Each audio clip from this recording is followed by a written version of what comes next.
सज्जनो,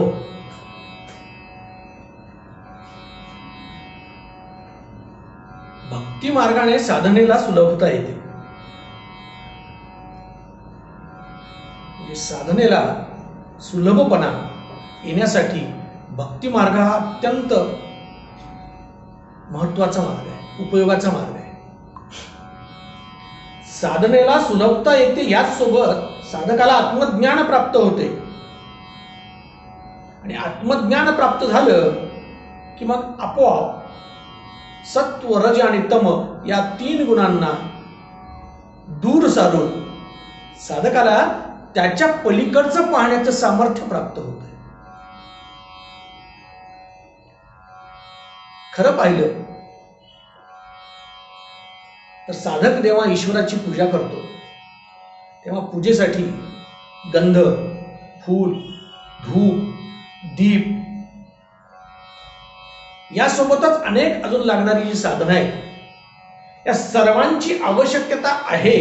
म्हणून ही सगळी साधनं उपलब्ध करून आपण ईश्वरांची पूजा करत असतो. ही सर्व पूजेचे कर्म करण्यासाठीची आवश्यक असलेली साधने ते नाकारायची नाही, नाकारता येते नाही. पण ही सगळी जी साधने आहेत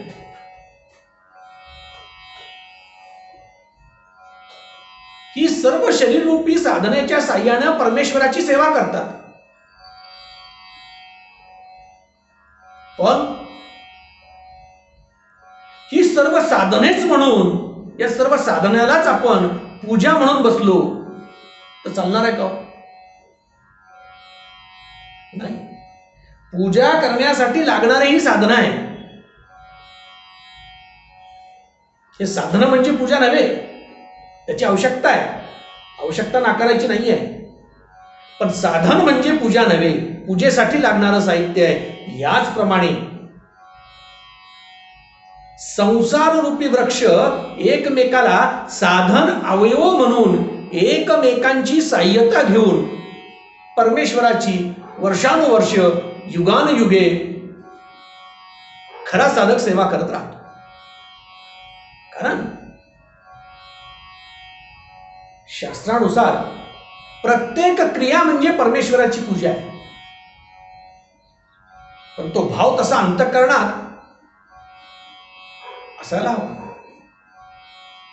आणि एकदा भाव तसा अंतःकरणात रुजला की मनुष्य प्रत्येक वेळेस तितक्याच उत्साहाने, तितक्याच नाविन्यतेने आणि तितक्याच वैभव संपन्नतेने प्रत्येक काम नित्य नूतन समजून करत असतो. आणि त्यातच त्याला समाधान वाटतंय.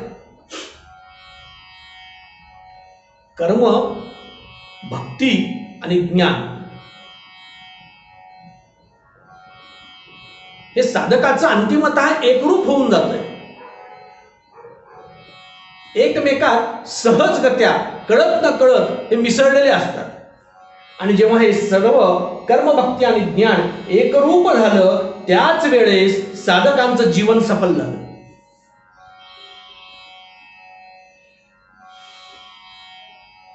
सर्व म्हणूनच मागील अध्यायाला भगवंत पुरुषोत्तम योग म्हणतात. आणि हे सर्व सांगितल्यानंतर आता भगवंत अर्जुनाला, अर्जुना, आता यापुढे मी तुला दैवी संपत्ती आणि आसुरी संपत्ती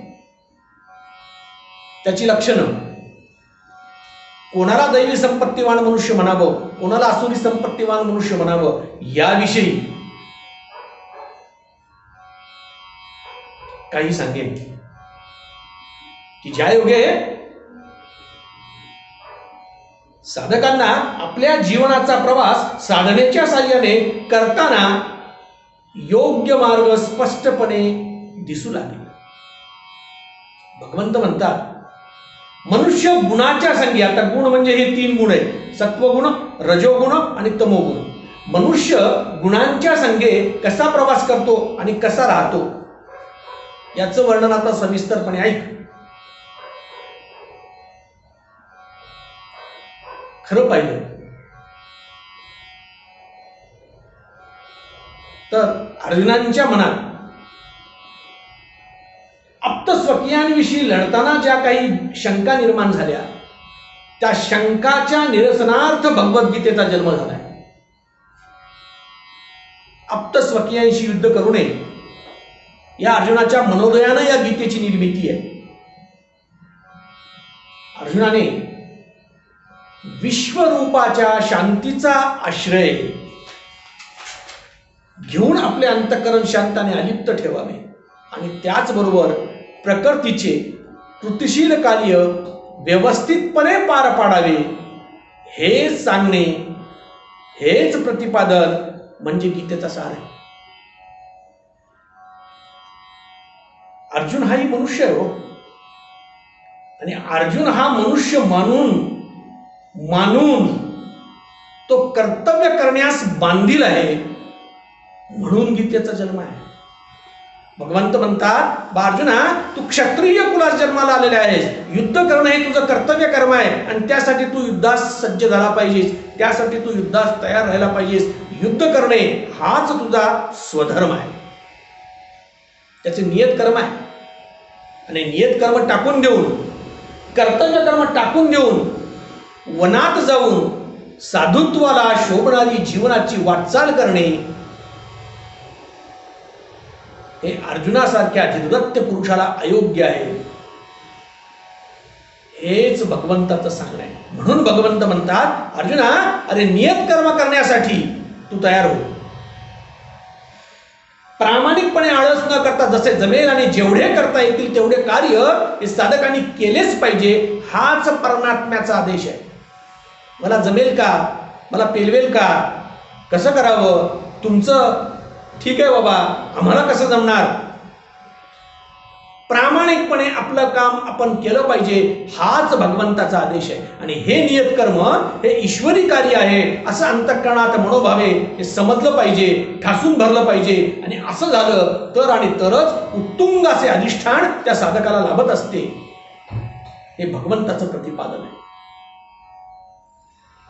खरे पाहता शाश्वत पुरुषांची गतिशील अवस्था हेच प्रकृतीचे स्वरूप आहे. म्हणून साधकाला वाटचाल करताना बाह्य प्रकृतीकडे पाठ फिरवून आपला शाश्वत क्षेत्रज्ञ हा हळूहळू जवळ केला पाहिजे आणि तिथे समर्पण भाव ठेवला पाहिजे.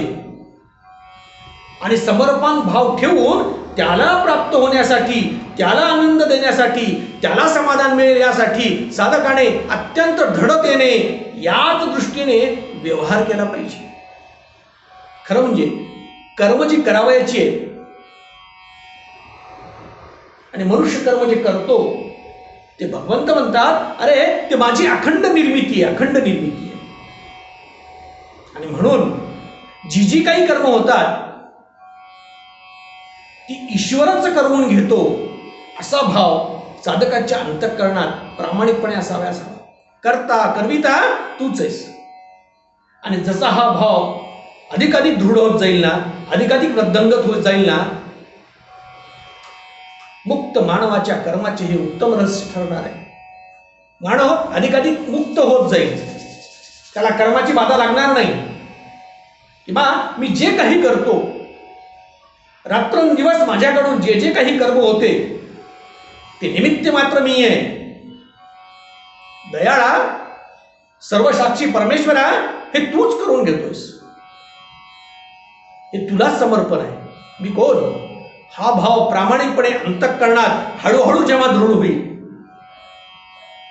तेव्हा आयुष्याचे सोने होईल.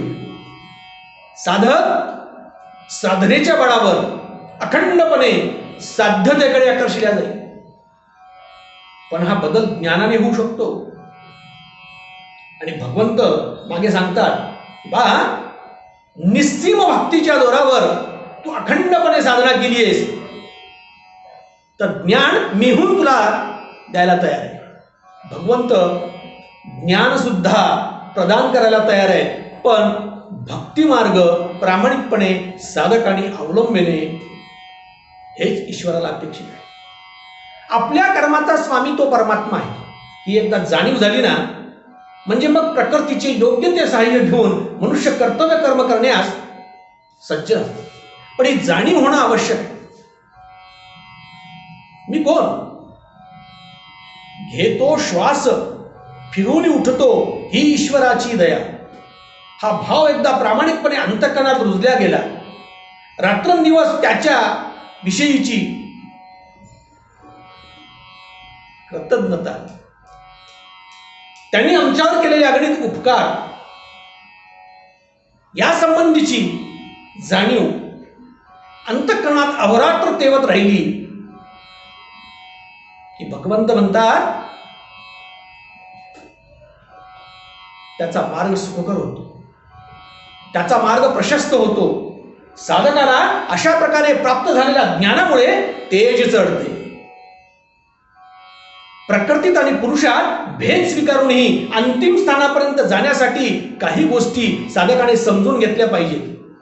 म्हणून भगवंत या अध्यायात सांगतात की बा अर्जुना, दैवी संपत्तीविषयी मी तुला आज काही सांगणार आहे. दैवी संपत्ती कोणाला म्हणावी आणि दैवी संपत्तीचे लोक कसे असतात त्याची काही लक्षणं. अरे, मनुष्याच्या अंगी निर्भयता, अंतःकरणाची शुद्धता हे गुण आवश्यक आहे. आज निर्भयता आणि शुद्धता ह्या गोष्टी अत्यंत महत्वाच्या आहेत. पापरहित अंतःकरणच साधनेसाठी उपयोगाचं आहे. दोषभरित अंतःकरण हे साधकाला साधना मार्गावरून कुठेतरी दूर पळवण्याचा प्रयत्न करत आहे. पापरहित अंतःकरण, शुद्ध अंतःकरण हे साधनेसाठी आवश्यक आहे. साधकाच्या अंगी दान, यज्ञ, इंद्रियांना पूर्णपणे वश करण्याची कटिबद्धता, सदैव नामस्मरण, स्वाध्याय, नेहमी प्रसन्न, सुखे येतील सुखे जातील, दुःख येतील तरीही सदैव प्रसन्नता आणि चेहऱ्यावरची समाधानता. एवढेच नव्हे, प्रत्येक प्रसंगाला धीटाईने उभे राहण्याचे सामर्थ्य, स्वभावामधली सरळता, या गोष्टी अत्यंत आवश्यक आहेत, अत्यंत आवश्यक आहे. खऱ्या अर्थानं मनुष्यात असलेली दैवी संपत्ती ही त्याच्या मुक्तीसाठीच असते असं भगवंत अत्यंत स्पष्टपणे अर्जुनाला सांगतात की साधकांच्या मुक्तीसाठीच साधकांना दैवी संपत्ती प्रदान केलेली असते. संपूर्ण प्राणीमात्रांच्या कल्याणासाठी असते. भगवंत म्हणतात, पांडवा, तू दैवी संपत्तीला प्राप्त झाला आहेस. तू दैवी संपत्तीला प्राप्त झाला आहेस, यासाठी शोक करत बसू नकोस.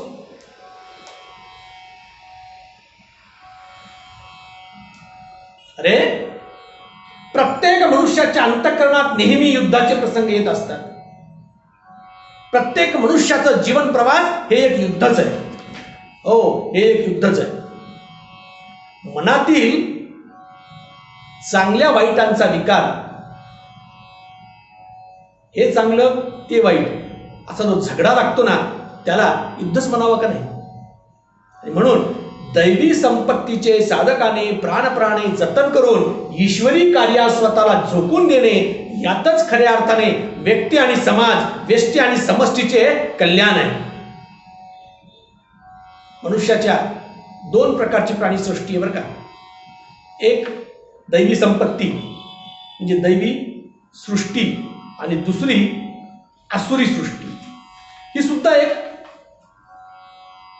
मनुष्याची सृष्टीच आहे. आपल्या परंपरेने 3 गुण दिलेत बघा. 3 गुण सांगितलेले आहेत. सर्वसामान्यपणे आपण या 3 गणाचा विचार करतो. एक देवगण, 2 मनुष्यगण आणि तिसरा राक्षसगण. 3 गणात मनुष्यांची वर्गवारी सर्वसामान्यपणे केली जाते. तात्पर्य, सर्व मनुष्याचा स्वधर्म हा त्याच्या त्याच्या कर्मसिद्धांतावर आणि जन्मसंस्कारावर अवलंबून आहे. सारखे स्वभाव आणि सारखे गुणवैशिष्ट्य असलेल्या माणसाचे एकमेकाशी फारसे जमत नाही.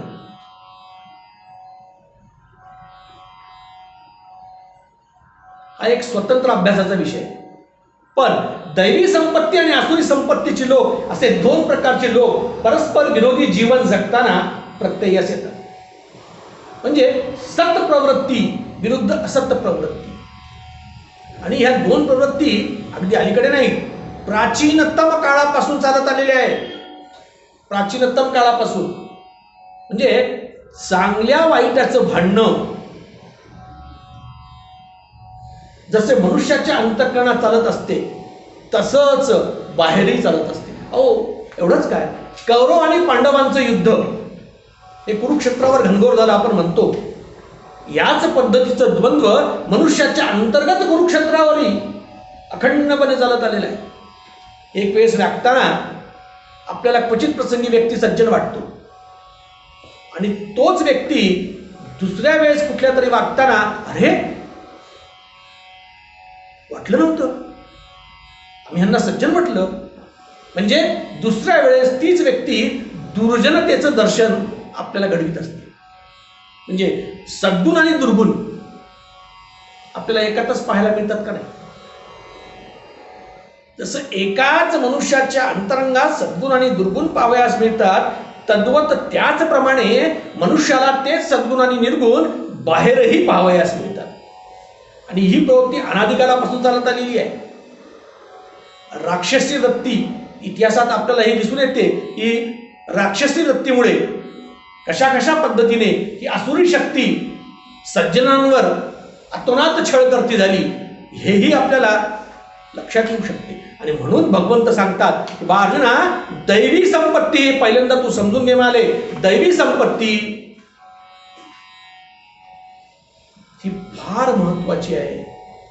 साधकांचं कल्याण साधून देण्यासाठी ती अत्यंत उपयोगी आहे.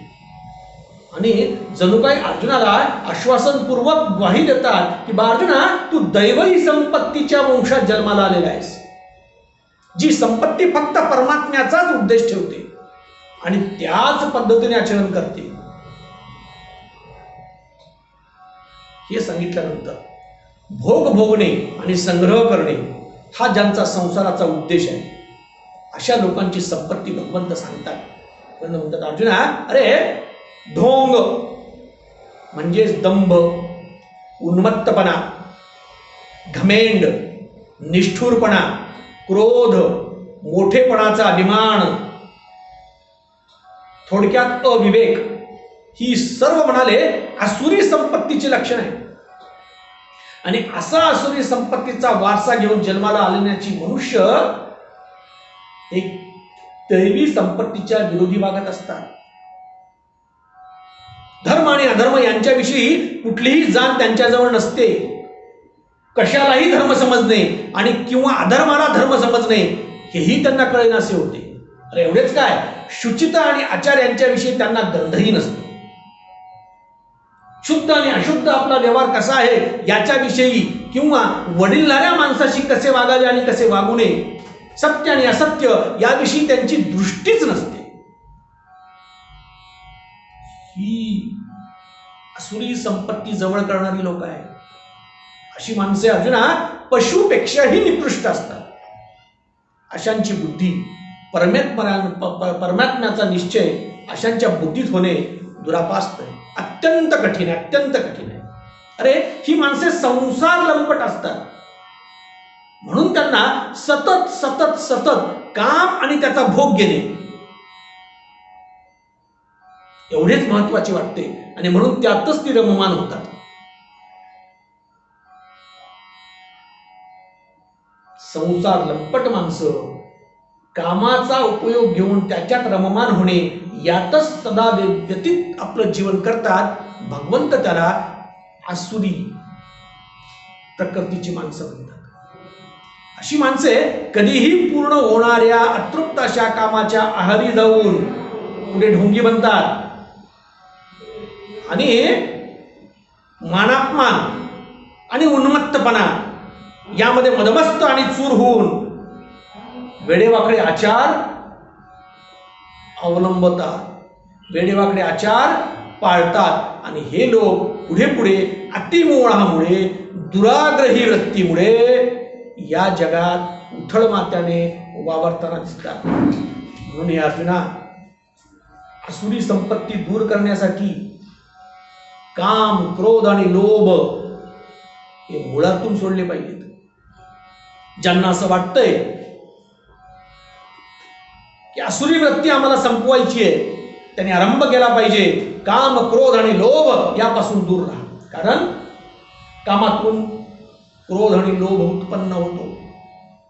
जर केलेल्या कामाला यशस्वीता लाभली ना, अनुकूल परिस्थिती प्राप्त झाली ना, की साहजिकच लोभ वाढतो. अजून पाहिजे, अजून पाहिजे, यापेक्षा अजून, यापेक्षा अधिक.